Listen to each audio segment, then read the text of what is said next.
Hey guys, thanks for tuning in for the first episode of SalesEther.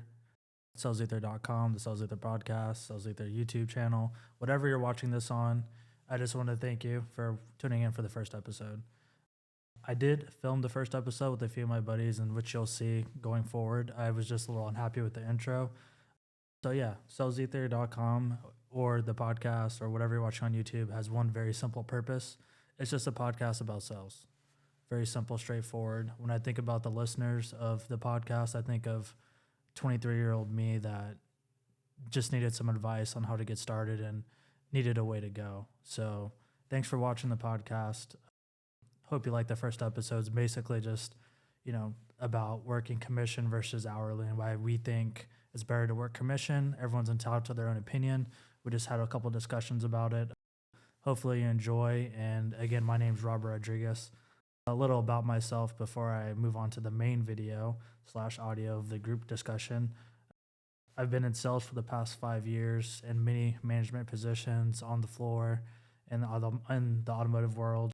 Before that, I was an interrogator in the Army for about 4 years, 35 mic. Got a lot of great interpersonal skills from that. And before that, I was just a normal guy, lifeguard, did nothing major. So yeah, that's a little bit of my background in case you're just curious or wondering why should I leave and listen to this guy. So yeah, enjoy the podcast. Thanks for tuning in, and hopefully you enjoy it. And there'll be plenty more to come. Thanks. I got Jorge, Jacob, and Don here. We're basically all in sales. The point of the podcast is we're just I think there's definitely a large group of people who are working like hourly jobs, right? And like Oscar, right? I mentioned earlier Oscar. I met him at Lifetime. He was signing me up for my gym membership, and he was just asking me a bunch of questions. Jorge, I've met personally. When he started at the dealership, I didn't get him into car sales, but I took him aside, kind of took him under my wing, taught him how to sell cars, stuff like that. There's just a huge group of people who are trying to figure out, how to make a lot more money, and they might be making $2,000 or $3,000, and they're just trying to figure it out. And, there's a ton of stuff on YouTube, saying like, hey, you got to go get it. You got to figure it out. A bunch of motivational videos. It's cool to watch Grant Cardone. Grind hard. Get the money. Yeah. It's cool to watch Grant Cardone, talk about getting money and how you have to 10X it and do this and be the hungriest person there. But there's just not a lot of, there's actually like zero sales podcasts out there with actual informational how to get there, right? So the focus of this first episode is just a small outline of what will be coming in the future and just kind of the benefits of working a commission job and why you should want to do it, right? So what did you do before you started? Restaurants, server, busser, anything in a restaurant, expo, anything but a cook pretty much, and a manager. Just a server, busser, all that stuff. How much do you think you were making like monthly? Oh, bro, like, I don't know, on a good month, like $2-3 grand maybe. Yeah. That's not look at these guys laughing at me, huh? Look at these guys. Nah, that was me. Yeah. Great. I mean, it's most people, right? It's not just us. Like most people, that's the 2, 3, 4 grand a month is like that's what they live on, Right. Which is like crazy to me. Yeah, and some people are happy with that too. Yeah, I'm not saying like I said. I'm not happy doing that. Yeah. Yeah. And then would you give us a little bit of background on you? Yeah, a couple things. I've worked in service industry, bartender, server, bar manager, healthcare for a while, was an EMT for a while, some businesses, clothing brands, did OnlyFans for a bit. And then crypto. Hey, Crypto. He put his hat Yeah, right. I wasn't in the videos, but I was like managing you're situations, you know what I mean? No, but and then crypto. Let me see that my eyes only though. Yeah. Crypto, and then started working here. So I did a bunch of stuff, but definitely making more money here than anywhere else. So it sounds like a little bit of your background was already a little bit getting away from like the hourly, hourly thing. So you've kind of already had an idea of like. But if you think about it, servers like you're not getting hourly as a server. That's true. You're getting $2 that's getting taxed. You're just getting immensely underpaid for your time. Yeah, exactly. Yeah. I mean, don't get me wrong. There's probably some servers who make a ton of money. Yeah, if you're topless, maybe. Yo, shout out to the Pete Gross. Yeah, if you're at Hooters, maybe. Next episode sponsored by Twin Peaks. That'd be awesome. Hey, for real though. And then Jorge. So No, I'm about it. Let's go. I mean, dude, Tito's is the Austin company. Yeah. Yeti is an Austin company. These are all potential sponsors for you. If you're seeing this right now, sponsor us. Hey, Yellow. Get Yellow on board, bro. Yo, You got the okay, connections. Jorge, what'd you do? What'd you do Yeah. before? I used to work at HEB overnight. Yes, sir. Overnight stocking. Went to putting stuff in the bags to get in the bag. Exactly. And then I was in the Army for a bit. Before that, I did like, just normal stuff. Like I think I was a lifeguard for a couple of years, and I was like the worst swimmer. That was the funniest part. I was a lifeguard, and I couldn't swim. I was like in the 4 feet side, just making sure the kids don't drown. But then I went to the Army for a little bit, which is where I got a lot of my interpersonal skills and just people reading skills. You're an called it- interrogator, right? Yeah, they call it like a human intelligence collector, but it's called HUMINT. So that I count that for a lot of my early soft skills that made me a really good, salesperson and be able to read people really well and see where things were going directionally. Black sites. Right. Yeah. But after that, I was just bar backing and trying to figure it out. You know what I mean? I've always done like little small businesses and stuff. Like I had a clothing brand. I know he said he had a clothing brand before as well. So I've always had that kind of trying to figure it out. I wanted my own thing, and I like creating stuff. Right. You know what I mean? Like this podcast, for example, I have no experience at all starting a podcast. No idea. Just YouTubed how to do it, had the money to do it, and then just kind of went all out on it versus like the start small mindset. Right. And that's another big, huge benefit of working a commission job. You don't get the ability to do stuff like this unless you have a little nest egg that Right. started Out of the up. capital. Yeah, Yeah. I mean, if Exactly. you don't have that, You did start small though, right? 'Cause the bar backing, the military, all that stuff led to Yeah. this point. So it gave you the opportunity, the capital to start big, right? So you started small to get to this point, to get to Yeah. It was definitely. It seems like it's been a pretty long road, but I'm more, long term in the sales world, and we all sell automotive. That's what we all sell. But I'm more of a long term player in that. I've been doing it for this is probably like my 5th year. I don't know. How long have you been doing it for? Yeah. Going on my Like fourth. fourth? Yeah, I did it for exactly 1 year before you. So yeah, 5th year. What It's about def- you? What about how long you been selling cars? 7 months selling cars. 7 months. 7 Dude, months. he's an animal for Yeah. 7 How about months. 7 you? months for sure. I'm 2 years. You've been selling cars for 2 years? Yeah. You worked at one place before. Yeah, right? Okay, gotcha. So yeah, it's just I think there's a huge audience of people who just want to figure out like, how can I make more money, and then just know how to do it. And there's a ton of videos like, how to make 100K, and it sounds so cheesy. You know what I mean? Like Yeah. 10K a month, make 10K a month. Yeah. You know what I Selling mean? what? Yeah, exactly. Doing what? Doing what? There's How? there's When? no know-how. Yeah. I hate those like sell $100 product a day or something. So Just- stupid. You bro. mentioned it earlier, like there's a lot of like drop shipping stuff, which I have Yeah. nothing against drop shipping at all, but I don't know. man. 4X. I'm just talking. This is just one way to go. You know what I mean? This is just Right. literally one way I'm to just- go on it. There's so many better ways to make money than go scan barcodes in HEB and Yeah. flip it on Amazon, I think.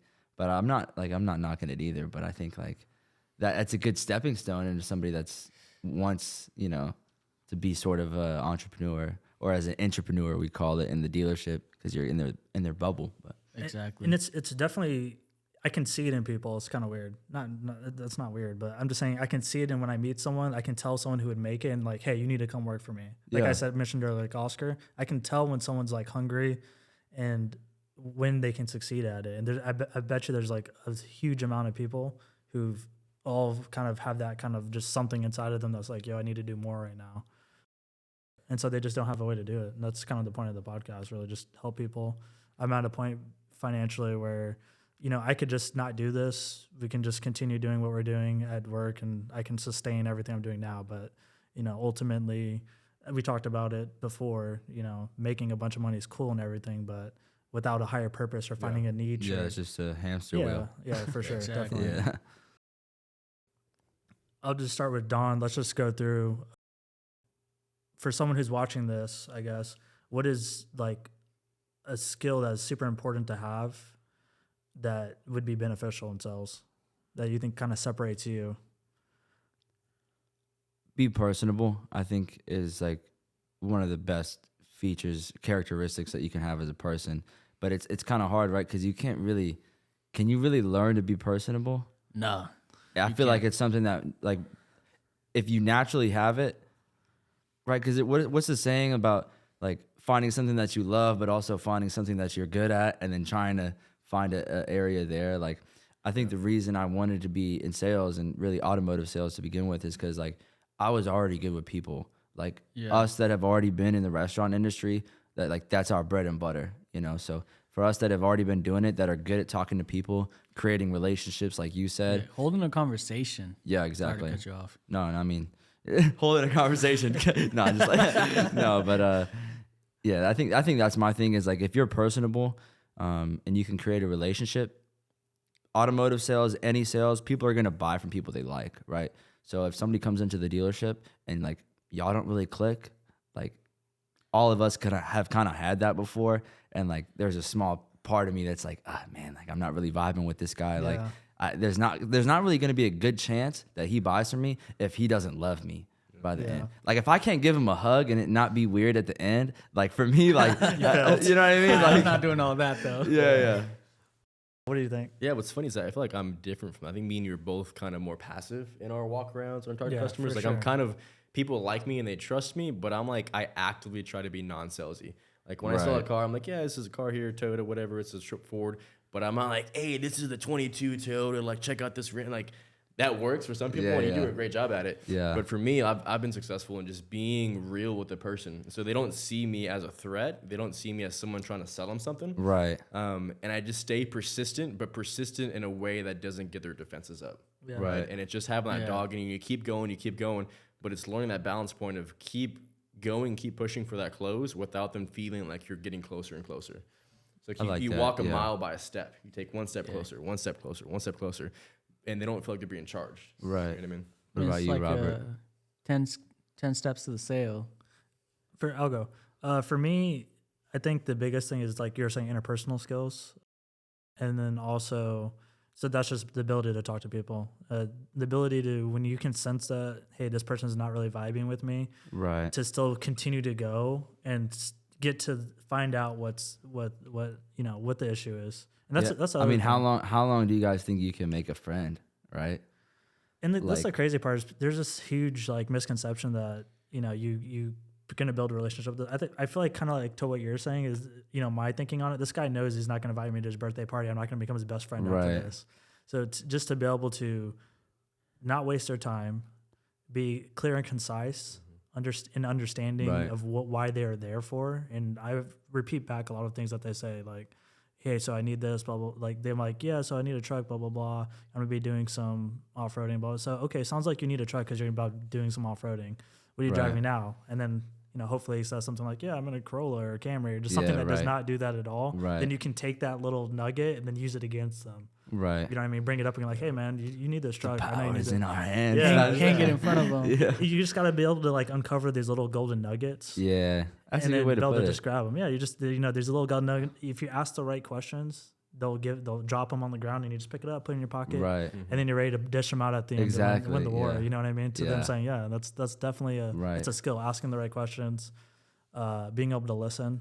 I never talk more than what I listen when it comes to sales. I'm just sitting in the That was back. one thing that I struggled with a lot, is because I trained early on before I even came to the store that I'm at now. But I had all these objections, but like I didn't like the objections don't really help you learning. The objection handling word tracks don't really help you if you're just fighting the wrong thing, right? And so like you can listen without if you can listen without thinking of what you're trying to respond to next, that's gonna help you a lot, because early on, like I was just trying to think about, okay, what's the next thing I say? What's the next thing I say? And I would never really capture anything that the customer was saying. Yeah. Yeah, so that's a part of it. Another big thing is using that ability to hear what they're saying and just being able to show them the right car. Anyway, I Yeah. don't care how good you are. Like, for example, I'm not gonna say a name, but let's say it's a guy named Steve, right? Yeah. Nothing particular about as long as someone like that can show the right car, you get to the point where, which is why it's good to have Right. a team lead and stuff like that who can get in early. As long as you can show the person the right car, it doesn't really matter how good your walk around it is. It doesn't matter if they like you or not. If the numbers work and jive, then there's a 50% chance they're going to buy a car, and 50% is a huge chance. I mean, that's huge as far as making commission money. Yeah. I mean, you don't have to be the biggest, baddest dog to make six figures at a car dealership, which is what's crazy, right? Right. Yeah. They're just average people who are Very averagely average good. people making six figures a year. They can do Yes. it. You can do it too. And if you're Yes. watching this, you're probably a dog. So yeah, Yeah. it'll be fun. What do you think, Jorge? Yeah, that picking the right car for sure, or Dude. picking the right product, because paying $1 for something you don't want is paying too much. I got a question to ask you guys actually, because I'm curious what you guys think about this. Do you do like some sort of, whether it's automotive or any other sales industry, do you do some sort of needs assessment and just go straight to that product that you're going to show them, or do you talk about budget early on?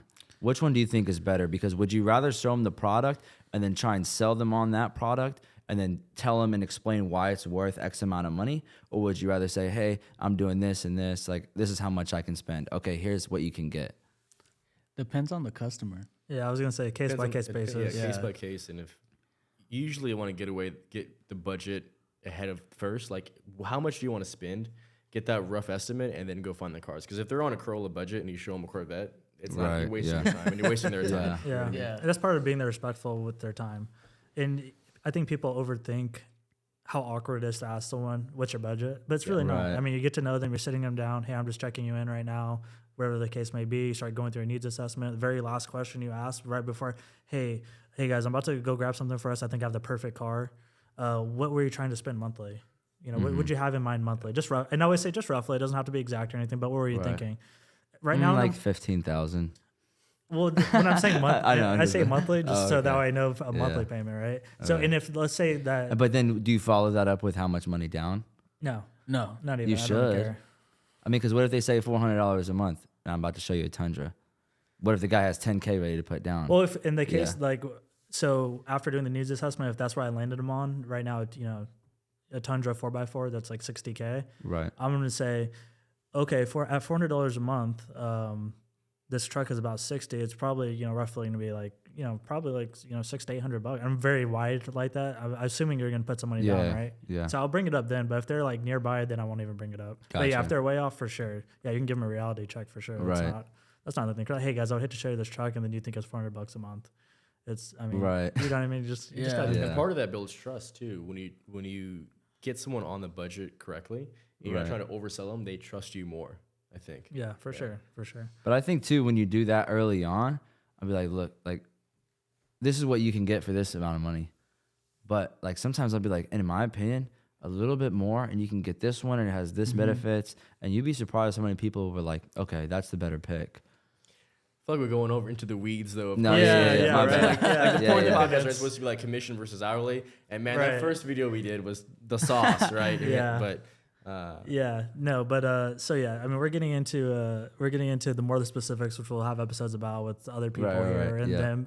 You know, I have no idea who the guests are going to be on the next episode. But yeah, again, this is just commission versus hourly for now.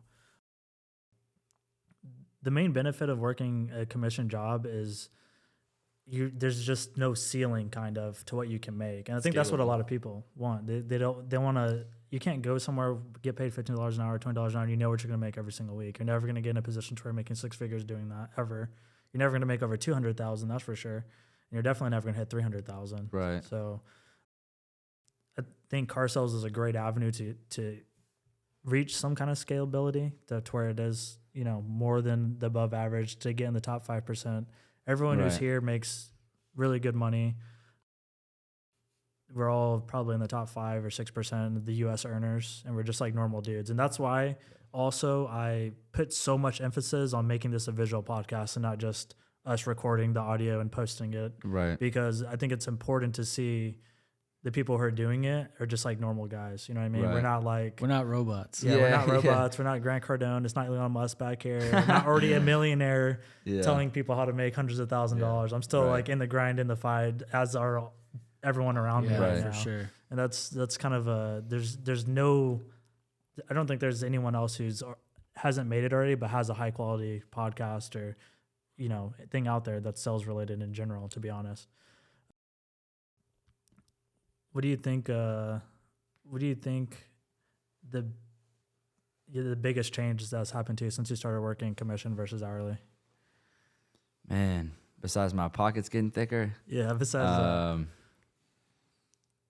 I mean, you learn a lot of skills that can translate into a lot of other things, right? So I think the biggest thing is obviously like understanding time, value, money, because we do spend a lot of time at the dealership, and like it's important to make it worth it. But I think it's also important. Like I think this job has taught me a lot about balance too. I think because sales jobs, like especially working commission versus hourly, like hourly, it's in the name. Like you work your shift, you go home, it's done, right?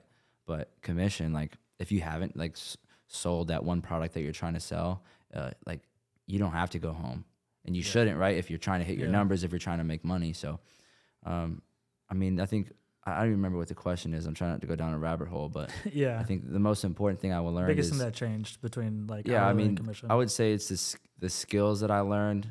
Obviously, the money is there if you're good at what you do, and then learning is just about more what I want, like in terms of balance. Yeah. I think for me, two big things is that it changed the way I perceive my worth, right? Like you get paid when you work commission jobs, you don't get paid for your time, you get paid for your value, right? Exactly. And your value can be non-linear, where your time is linear. There's only so much time you have. You don't have 30 hours in the day, you have 24. So when you find a good paying commission job, you get paid for your value, which is way more scalable than being paid for your time, right? That, and then being around people who are also fucking hungry and making money, like that's those two things of knowing your value and breaking that glass ceiling and saying, oh man, there is a lot of money to be made and I haven't been making any of it in the past 10, 15 years. Right. You know? Yeah. And then being around people who are making that money, and it just becomes synergistic, and you start jumping levels like exponentially, you know? What do you think? Just the networking part of it. Like I've met important people, a lot of business opportunities on the side from it. Just brings a lot to the plate, for sure. Yeah. I mean, I could call Elon up right now. I'm just playing. I'm just like, No, I'm gonna say probably the biggest thing was kind of like we were saying. You kind of understand your time value. What is that worth? You know what I mean? What is my time worth? I've always been someone who definitely always felt like I wanted more. You know what I mean? Like I was mentioning, being a bar back, it was really frustrating for me to see all the bartenders, making $200-$300 a night. And I was just trying to figure out, okay, why am I accepting this reality of my life where it's okay for me to make like $2 or $3K? And I didn't go to college. I did go to college for like automotive technology and photography and stuff like that. Stuff that was fun because I was getting paid by the Army to do that. But at some point I was trying to figure out like, okay, how do I translate all this into making a ton of money? And until, I found car sales, there's just always that kind of like want and need and like burning desire to, all right, do more. I need to do more than everyone else. I need to figure, but there's just no know-how on how to do it. I mean, that's the crazy part. How do you stand out? Yeah. I mean, like, how do I, like, I know I deserve more. I know I need to get more. Mm-hmm. And I can watch all these motivational videos on YouTube and that's really awesome. But at the end of the day, I mean, like where's the specifics, where's the game plan? Yeah. The only thing I can find information on is how to start a fucking drop shipping company. I don't want to do that. Everywhere, bro. I think, we were talking about this earlier. It's like, there's all these things, go grind, hustle, sell, whatever, work 10 times harder, but do like how though? So just get into some sort of commission-based job, whether it's car sales, which is what we do, solar sales, real estate, find some sort of commission job where there's already a company established so you can hop into that environment, learn those skills, work there for 6 months, work there for a year, make the money, gain the skills, and as you're working there, gaining the money, then you can go and do music or you can go and do drop shipping or you do podcast, whatever. But don't just think you can do it on your own, because you can. People do it, but it's so much easier when you just hop into something that's already existing. Like, go find a high volume sales job somewhere, do that for a period of time, gain your skills, get that experience, learn what the next step is, develop the next step, and then go do that thing. And that's probably the coolest thing about working in a sales job, and especially one like the automotive where we do. We get to meet tons of people, and that's what kind of makes us dangerous, is that we can literally talk to any person. We practice talking to people every single day, all kinds of walks of life. You know what I mean? Doctors, the person who's just working at 7-Eleven, servers, managers, like anything you can think of. We've talked to them and we've sold them cars. And once you have the ability to build a relationship with someone like that, like with anyone that you come across, and then it's gonna help you, because I was always kind of social, like younger. But like now, like there's no fear. I could walk up to anybody and ask something and not worry about anything, versus like what I've seen in some people is like, how can you just like talk to everybody and like be so like loose? But I think it's like part of it comes from like we kind of have to be fearless. We have to be fearless, Exactly. right? And the cool part is you don't like, even like Don's personality that was like that before, and he's always like to talk to people. You can get good enough and you can learn enough talent and skill to where you don't even have to be like that. I'm much more of a like introvert to where, you know, outside of work and stuff like that, I'm just kind of chilling. I might chill like one or two people. You guys have never been here before. I've chilled with Jorge, you know, outside of work more than anyone. But I mean, like, I'm a very reserved person. Yeah. And even a very reserved person with the right skill set can just be absolutely dangerous and make lethal, hundreds of yeah. thousands of dollars Yeah. every single year. It's So crazy. I think I'm pretty introverted, like socially, not shy, just like introverted. But I do pretty well though at dealership, you know. Yeah, for So- sure. Hey, watch your language. We're trying to get sponsors here. I'm just playing. Tighten up. Yeah. I guess another benefit I would say, it's something that, you know, people who are watching this, the target audiences is anyone who's trying to make, you know, figure it out and make more than average money, right? Someone who's tired of working hourly jobs, they can't seem to figure out like, all right, how can I make more money? You know, so a realistic expectation if you're going to get into car sales is with the right training and, you know, skill set, you could easily make like, I think my very first month before COVID, I mean, COVID skews things a bit, but before the car shortage and everything else, you could easily be making $5,000 to $6,000 easy. You know? Oh yeah. That's the bottom. So my line. first month, I think I had 2 weeks of selling because I started in the middle of the month. I sold 8.5 cars, and I think I made $8,000. Yeah. And I was like, dude, I was blown away. I was like, holy shit. Like, wait, this is. I didn't like. How I did I knew not they find like. out about I've heard this? you can make money in car sales, and like I never was even remotely close to that at my old dealership. And so coming to that and being able to do that type of numbers, I couldn't wait to the next full month, you know, because I still got blisters in my feet. Yeah. Boy, watch out. You know what I mean? No, that's the best thing about sales in general is just it will help you see your full potential. Like I think a lot of people accept their reality so quickly. They're just so used to making like a normal hourly rate, whatever. They've kind of accepted the fact, cool, I'm never gonna have a Corvette. I'm not even Right. saying a Lamborghini, dude. People don't even want. They just the reality of buying a $80,000 car just doesn't even in Right. their mind. Right. And just this little snippet, if you join a car dealership and then you start making good money, don't buy a car within the first 5 months. Yes, that you're working please. there, man. Facts. That's just like just something that came to my mind right now when I was saying that. Make sure that you're good there for a year because And that's any job you're making a lot of money. Yeah. Wait 6 months a year, then Yeah. go buy that. We don't offer financial advice. yeah. but, We're not Yeah, some yeah, yeah. financial. but save up a little Anecdotal. bit Yeah, first. yeah. No, because something I've definitely noticed is that you can make it like 5 or 6 months at a car dealership. A car dealership will show you, it will teach you that it is a marathon and not a race. You know what I mean? It's like it's not a sprint; it's a marathon. Right. Yeah. You can have a epic 20-car month, and the very next month sell like 5 cars. It's how Yes. you deal with that. You're gonna learn a lot. Is that what you sold last month? No. I'm just like, No. Shots fired. Yeah. Right. I'm just like, But we need to have some sound effects, dude. yes, yeah. I haven't uploaded those into this yet, but we'll do it later. But yeah, I mean, you'll learn very quickly how you're gonna act when you're feeling low, and that's also something that separates like a complete animal from Right. from just a normal sales guy who's gonna sell 8 cars a month. Is how do you act whenever you just had a bad month, or you're like on that last week? Are you gonna come in when you're supposed to, or are you gonna start Right. just like goofing off the last like 3 hours of the day? I mean, at the end of the day, the guy that sold 30 and the guy that sold 5 get to restart again. yeah, that's also Yeah, what's great it about it. resets. Yeah.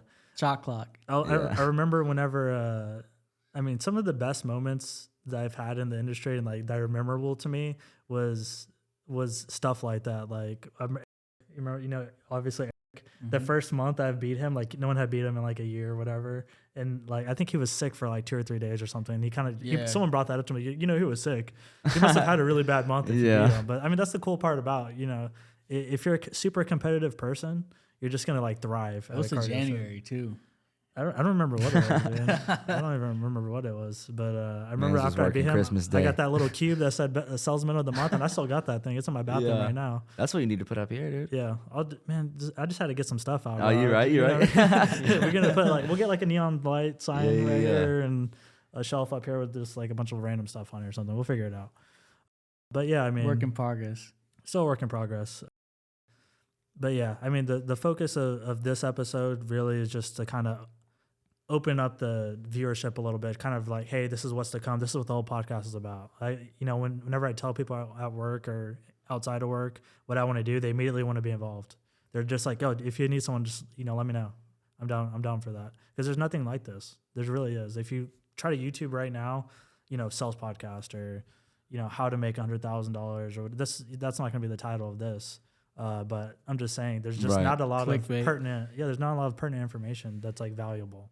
And so that's one thing I've learned, that it didn't matter how much money I started making. Like, I made 30K. I think the most I've ever made in a single month was 54. After I made that, and then all right, y'all have a good night. Good exit note. Whenever I looked at that pay sheet, it didn't do anything for me. It becomes numbers. Yeah, at that point, you're just like, okay, cool. Damn, that's it. How do There's no magic. There's no magic Never switch. enough. Yeah, there's no magic switch that's just, okay, now you're satisfied. That's what's up. I mean, it's also a bad thing too, but I mean, it just kind of goes into it. That's one of the cool things about it. Was there a number, like pay wise, when you saw it, it just became a number? Or it's just like, oh, yeah, it was. Whatever. Yeah. So when I started, the first year, I was making, I think my first pitch was like 5 or 6K. Again, this is pre-COVID. We're discounting cars. Everything's a mini. You got to sell a couple of used cars. Hit 2 or 3 deals make your month back then. Yeah. That's what we'll slowly turn back into. But I started making 5K, 6K, 7K. I think it took me a full year and a half, and I was working with him when it happened. I made 13K that one month. I remember you and Ben went to the bathroom or went to. Yeah, that wide body, the Prion. Yeah, the Prion. Yeah, y'all went to lunch. Y'all went to lunch together. Yeah. And you're like, hey, yo, Rob, you want to go to lunch? And I was like, nah, man, I'm going to sell a car right now, bro. And then the second these guy came in for a wide body Hellcat, we didn't have one, but we had one on the used side, and I was test driving it, and I knew they were going to buy it. And at this time, like, they didn't know the internet price. I told him it was like 5K over whatever we had to advertise for. He was like, okay. Well, let's go inside. We're going to think about it for a second. I took a picture of it, and I sent it to Jorge, and I was like, man, you guys are out eating a hamburger. I'm about to make like 2 G's right now in this car. But after I made that 13K, I saw this like potential, right? I was like, okay, wait a second. This is possible. Yeah. This is possible. And then I did similar months, and then I started making less, though. It went back down to 7, then 5, then 4. But that 13K set a new bar for me to where like, okay, dude, I need to figure out how to do that. There's consistently. Something. Yeah, I'm good enough to where I know it's possible. I know what my value is. And then I think at one point, one of the and then I had a January, I sold like 18 cars and I made 17K. And no. I sold 17 cars and I made like 7K. And it like every bone in my body, like mentally, like Jorge knew I was going through like some mental stuff at the time, like a ton of anxiety, was telling me like, trying to tell me what I think then was just trying to tell me, hey, dude, it's time to move on. This place is like limiting to you, or I knew there was something better, right? So then my manager told me like, hey, Robert, if you think you can make more, then go do that, man. He said it like that, like kind of in an angry way or something, because I gave a manager attitude or something. That's not like me at all. No, but so then the very next day I applied at. I gotta cut that part out. I did that out. I applied at a dealership. We gotta do a 5-second break. All right, I applied at blah, blah, blah. All right, so then after that, I applied at a dealership. They hired me, and I started making immediately like 10K, 12K, had a 7K month, 8K month. But then after I crossed 15K consistently, then it went to 20K. Then after 20K, it went to 25K. I mean, I have a notebook that I still have goals, 5K, 10K. 15. Yeah, I've got. And so being able to like open that back up, be like, dude, I forgot to check it off. So I was like, yeah, like, dude, that was awesome. Yeah. It's crazy. Now, like anything less than 15, I'm like, man, it was rough. That was a rough month. Like, our perceptions of money are so wrong. Like, and stepping back and thinking, you just made $14,000, $15,000. What are you talking about, bro? Like 13.8. Yeah, it's like, oh man. But it becomes so numbers, man. It's kind of, it's humbling because you look at it, you're like, wow, I'm making this much money, and it becomes numbers, and you still don't feel like you're making that much money. Like everyone we work with makes a lot of money, and it doesn't feel like we are. Like we're still normal dudes. You don't have to be Elon Musk to make a lot of money. So I think a lot of people are trying to figure that out, and that's what a lot of people are looking for. I think like the number one skill that you can work on, that's the most important thing. That's kind of what I was kind of dancing around with, like what to make the theme of the first episode about, right? Because it's such a broad topic. We already did like a pre-episode for an hour before this, and I forgot to hit the record button. But point being is, That was a good We that was a could- good one. It was a good warm up. The Yeah. sauce. yeah, I mean, we could talk about all kinds of subjects within this, and we will later on, like specifics, like, you know, what's the best, what's the scariest customer, you know, you ever came up to and just know this isn't going to be a car deal. Like, what are the pre-signs to that, right? Stuff like that, you know what I mean? Don wants to answer. He's like, dude, I know. I got 5 on deck. No. Wait, time out. Time out. No, but so basically, I mean, the podcast is just to kind of give people another avenue to go, because I think it's very possible to make, you know, great money. There's just not a lot of know-how on how to do it, and that's what we're going to basically provide. Just help some hungry guys. You know, they want more, just as I did and as you did before, and as we all did, working, you know, hourly jobs. Figure it out and help them, you know, help them make, you know, a lot more Right. money. And then you asked a good question earlier. You said, like, when you're trying to convince your friends, you know, how do you convince your friends? You said your friend asked you. Well, yeah. So what I was saying is, like, when I got to that point where I was like 2 months in, 3 months in, finally making some good money, right? Like, I was like, man, I wanna share this opportunity. But what I came to find out is, like, not everybody is like me, like us, who want to get in there and hustle and sacrifice other things to, you know, to get it done. Yeah, and I'll say that, you know, if you're wondering, if you're just sitting here watching this and you are not, and you're just working an early job, you don't know what you want to do, and you're just trying to figure it out, because I did that before, to where I was just on YouTube, just like trying to figure it out, trying to get ideas and stuff like that.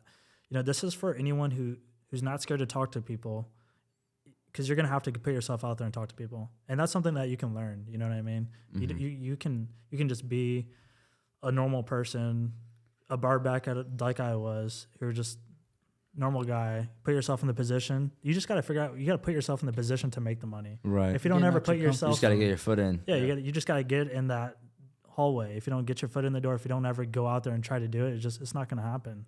There's just no way it's going to happen. So I would say if there's one skill you possess, it's definitely interpersonal skills. That's definitely it, for sure. Yeah, but that can be developed, right? Still, step one, I think, is go find a job in sales somewhere that pays commission and just go do it. You might hate it for the first month, the 2 weeks, quit, whatever. Go find a job that offers commission pay, that's in sales. Develop those skills, and as you develop those skills, then you can go off and do whatever else. But like, that's just go find something in sales and just go do it, go get it. I think also what's important is, like, not everybody is in a position to make a high risk move, and so I think since, you know, this is SalesEther and we're, you know, telling people what we think, I think if you're in a high risk position, it's important to, like, create an opportunity window for yourself, whether that's 5-10 grand in the Plan bank on that it. gives you, right? Because you may not have, like, your first 3 months, if you've never been in sales or you've never been in a commission job, it's going to take you time, right? And so if you're either A, at your mom's, or B, like, you got 5-10K to just put away in savings, that way you can create yourself an opportunity. I think that's important too. I'll say to that note, what I'll say is, when I started the business, I didn't have 10K or any kind of safety plan. I was 15K in debt. I was living with my mom, and I just went out for my birthday. Went down to San Antonio. Some bartenders from 6th Street took us out. We got a hotel. Great night. Came back. I had like maybe $500 left. I wanted to go play poker. On the way to go play poker, I got a flat tire in my Lexus. Came back home. I didn't even have enough money to I didn't have enough money to get my tire fixed. Luckily, I had good credit, so I was able to get like one of those credit cards, right? Yeah. And then I went back home and I just sat in my room, had like $70 left to my name. Did you cry? I did cry. It was only one tier. It was one tier. Yeah, That's what yeah, changed. yeah. I was so fucking mad at myself, dude. I was so mad that I let it get to that point, and I was thinking, like, something has to change, like, right now. Like, literally, I had this little coin jar, right? Oh, man, And I've I been went there, to man. HEB and I poured the things out, and I was so thankful for that $70. I was like, all right, I gotta eat McDoubles. And thankfully, a good friend of mine gave me like $300 to get me through the week. And I was waiting for my army money to come in because I was going to school, and so I'd get a little Right. $1,500 deposit. But dude, I did not have a way to make it through the month. And dude, when you get to that point, you're saying like have Yeah. a plan. But dude, if you don't have a plan and you're in that same position, just go for it. Dude. Just jump in. Just jump Yeah. in, just go for it. Yeah. I guess now Make that the I think about it, resume. I didn't have a plan. Yeah, I man. have a screenshot on my phone of my bank account on the day I started working where I work now. and it was like $2 in savings, $10 in checking, and then like -8 in my other checking account. I'm like, this is gonna change. This has to change, and it has, right? Yeah.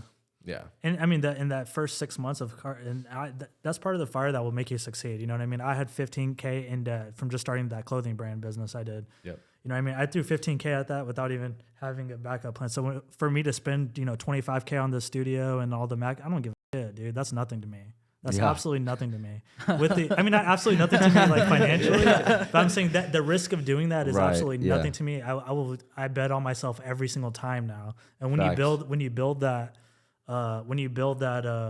confidence and like the proving points where I know who I am and I am who I say I am, for sure. No one can take that away from me. Top grows, top sells, team lead. Right. You know what I mean? You look at my year to date, like 100, 150, over 300. Like, dude, I know what trajectory I'm going in.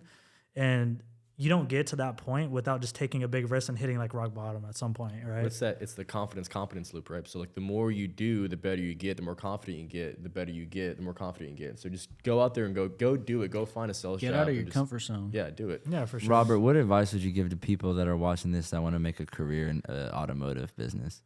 What advice? Like a career.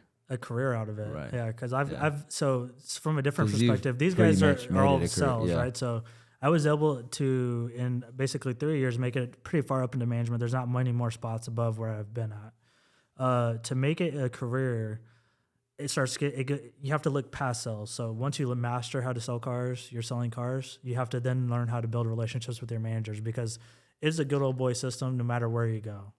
And that's why I left the previous dealership I was at, because I didn't have that connection with the management. It was just getting too iffy. But not funny story, but I went on to the new dealership that I'm at now, and so successful there that the previous manager still keeps in touch with me, and I could go work for him if I want to at any point in time. So there's value in having a good resume. So checking all those boxes. Because once you have the resume, you're employable anywhere. Like I was saying earlier, you're literally employable anywhere. Right. You can walk into work, they fire you because something happened. To me, it's not even a resume. They'll just call somebody. Yeah, exactly. Yeah. It's networking. Right. Yeah, I mean, because I don't even think I showed up to my interview with a resume. Yeah, I mean, I didn't have nothing on it good. What, they're gonna see Chick-fil-A and Torchy's Tacos on there? And there's definitely a way to fudge your resume to where like a dealership. The best thing about automotive, besides all the money we're talking about, is they'll take a chance on anyone. They really will. All you have to do is know how to leverage your resume. We'll talk about that in a different episode. You can leverage your resume to where you'll seem like someone they'll be willing to take a chance on. Like you're saying, servers, bartenders, anyone who's in customer service, they'll take a chance on you. They really will. So you just got to know. All you have to do: drop interpersonal skills somewhere in there, and they're gonna hire you. Mm-hmm. They'll at least take a chance on you. One thing I just want to get into very briefly is just kind of what to expect if you are watching this, and then you got to the end of this and you're like, okay, cool, man, these guys sound pretty legit. I think I want to try to take a risk on this. What to expect when we're working at a car dealership? A is a ton of hours. Mm-hmm. B, ton of money. No. No. And that's it. Yeah, right. Yeah, there you go, guys. Good luck. A and B. Take it easy. you're gonna have to learn how to get along with people, honestly, because they're gonna be people that you just don't jive with, and you're gonna have to. I would say when you're first going in, just be quiet. Don't act like The second place I went to, I walked in there with my pay stubs from the previous job, and it was like I was big flexing that I made 6 figures last year. I was like, yeah, I just made 6 figures. I'm gonna do it here too. I was the top 2 sales guys there. I was top 60. Now the bar is high. And I set the bar so high that the people were literally like, that's the guy who brought in his pay stubs. He thinks it's all cool because he made 100K. We'll see how he does. And it kind of put a target on my back almost. For the first 3 or 4 months, I felt like every manager was against me. No one wanted me there because dealerships hate people who come in thinking they know what they're doing. So if you're watching these and then you pick up little tidbits from me or him or anyone else, just keep that to yourself. Don't walk in there and be like, oh yeah, I was watching the SalesEther podcast, so I know what I'm doing. You know what I mean? These guys said they were making, he made $300,000, so I'm just going to do everything he does. Yeah. Just do what we're saying in the future episodes. It will get you good enough to where even if you go in there and you hate it and you just quit your job to try this, you'll still make more money there, and you'll follow get the a game plan. processes. Is really it. I mean, what do you think about how is they give what you to expect, right? Yeah, I mean, they give you the expectations. They give you the way to do it. So it's really just that simple. I don't think everybody does though. I think like sometimes you get thrown into the wolves. Like I don't know what it was like for you guys, but like when I first started selling cars, like, hey, show up at this time, you're hired. Okay, cool.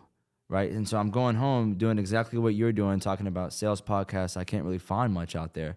I'm trying to sales training. So I'm trying to do car sales training. And so when I showed up for my first day, he was like, here, take a seat. Like, didn't shake my hand, didn't say hello. Hey, take a seat right here. I'll be right back with you. Dude, I sat there for an hour at like 8 o'clock in the morning. Didn't even have a coffee, but I was ready to go though. But I sat there for an hour, brings back a pay sheet. Or not a pay sheet, brings back a meet and greet sheet where I got to go get managers to sign off on it because I met them. But after that, he goes, all right, follow me. All right, here's your office. And then 10 minutes later, I see him walking out with his bag. And dude, I'm just sitting there staring out the window, no logins, no nothing. I'm like, okay, this is definitely not what I expected. I mean, there's definitely different levels of dealerships. And we didn't get a chance to talk about this but in this video, but if you are looking into this right away, just don't work at a place that does flats because flats are not commission. I'm gonna mention that in every video until I get a text message. So you get like, through. You really angry about that, huh? I'm just saying, like, if you're working at a car dealership that pays you flats, you're just not. They're scamming you. They are scamming you, and it is better than working hourly. Still, I'll say. But Explain what flats are. Not everybody knows what flats are. So basically what that means is if I sell a Corolla or Camry or whatever, I sell a car, I get $200 no matter what the gross is. You're not getting paid a percentage of the gross on the sale of the vehicle. Right. So that might be something where they title it as a commission job because it technically kind of is, but you're not making a percentage. You're just making a flat $200 no matter what car you sell at what time. You need a job where you're making a percentage of the gross made because you're flipping in these cars. You're the one upselling the car. You're the one landing them on the car. You know, so you need a percentage of that. And what a good percentage looks like, anywhere from, it's different. Where he works at, they do front and back combined. Where other dealerships work at, I mean, most dealerships will do like something like 20% front and a very small percentage of the back. So maybe like 2%, 5% back. Explain what front and back end is too, because we might be talking to people that don't know what front and back end is. Well, they got to wait for the other episodes. Okay, you're right. You know what I mean? Like, car sales. Information here. Yeah. So basically, I mean, quit your hourly job. Risk it all. Listen to the podcast. Hey, go all in. Just go all in, bro. I didn't spend $20K on this podcast because I thought about it for too Come long. on. You know what I mean? Head first. It was funny. I took a screenshot of. I was texting Elijah, and I was searching podcasts because I was looking for someone who I was talking to about the podcast, and I went down to the furthest down I could think of me saying podcast, and it was to Elijah January 29, 2022. This was while I was a team lead. I said, should we start a sales podcast on the 29th of last year? So if there's one thing to take away is like, don't wait. Because I'm glad it only took me 2 years, and I'm glad it didn't take me 4. You know what I mean? Yeah. Mm-hmm. So I mean, if you're all the way to the point where you're stumbling across this and you've listened this far into it, I mean, just you got to take that risk. You really do. It's worth it 100% of the time. Even if you fail at it, what you're doing right now probably isn't that hard to get back into. You know what I mean? It's not hard to get back into that groove of just finding a normal job and then doing that. You're not risking anything. You know what I mean? There's no risk there. Unless you're just so detrimental to where like you can't afford to make X amount of dollars, but most dealerships will pay you a flat anyways for the first 2 or 3 months. So there's some kind of security there. Like they might give you like a 2K flat or something like that. But you know, your goal is to make more than that. So you're never really going to finish that. What do we want to finish up with? I can just summarize it. So like find a job, whether it's car sales or something else, but car sales is what we do, that pays a percentage-based commission, right?